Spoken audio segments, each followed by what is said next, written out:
If you wake up every night at exactly 3 or 4 in the morning, lie there in the dark and think, what's wrong with me? Why can't I sleep normally like everyone else? I've got news for you. There's nothing wrong with you. What's wrong is everything you've been told about sleep. Because there was a time when waking up in the middle of the night wasn't a problem. It was a schedule. A normal, ordinary, built-in schedule that existed for tens of thousands of years for every human being. And then, at some point in history, it was taken from us.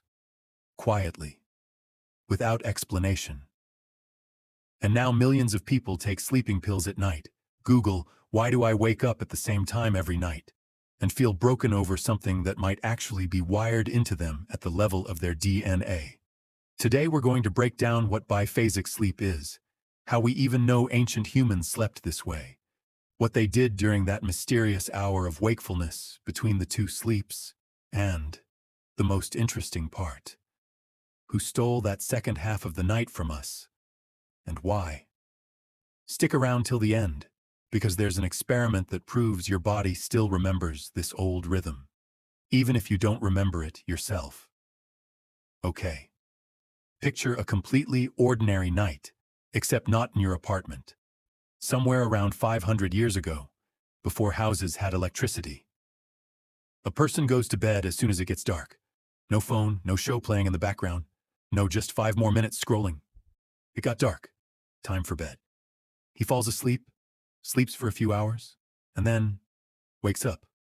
On his own, no alarm, no anxiety. He just opens his eyes somewhere in the middle of the night and lies there awake for a while. And here's the important part.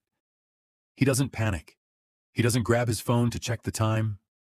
Doesn't think, oh God, insomnia again. I'm going to be wrecked tomorrow. He just accepts it as part of the night. Lies there for a bit, thinks, maybe talks to whoever's next to him, and then falls back asleep, and sleeps through until morning. Sound familiar? Yeah. That's literally what happens to you at 3 in the morning. Except nobody ever told you that's exactly how it's supposed to be. So how do we even know this? Historians didn't just dream up a nice theory out of nowhere. It all started with a man named Roger A. Kirch.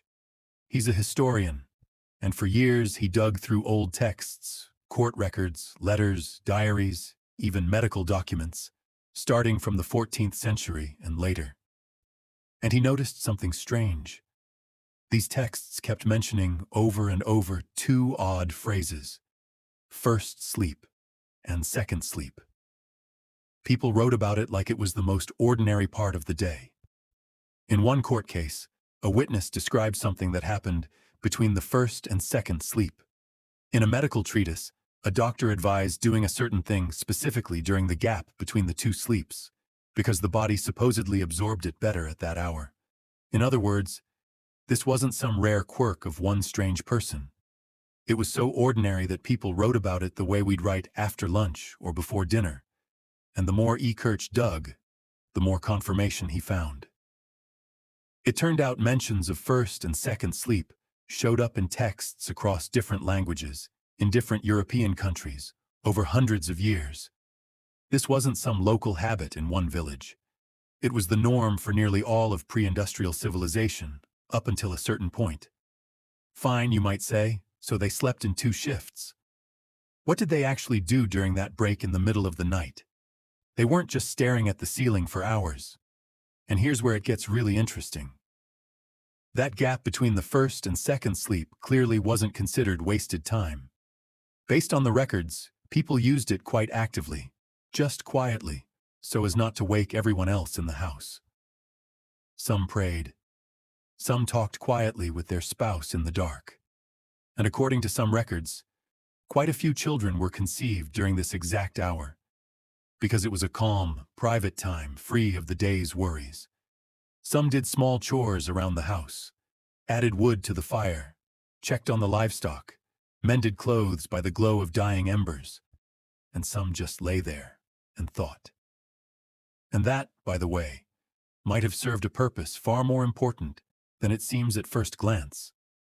Because this quiet hour in the middle of the night may have played a much bigger role for the brain than we'd assume. We'll get to that in a bit.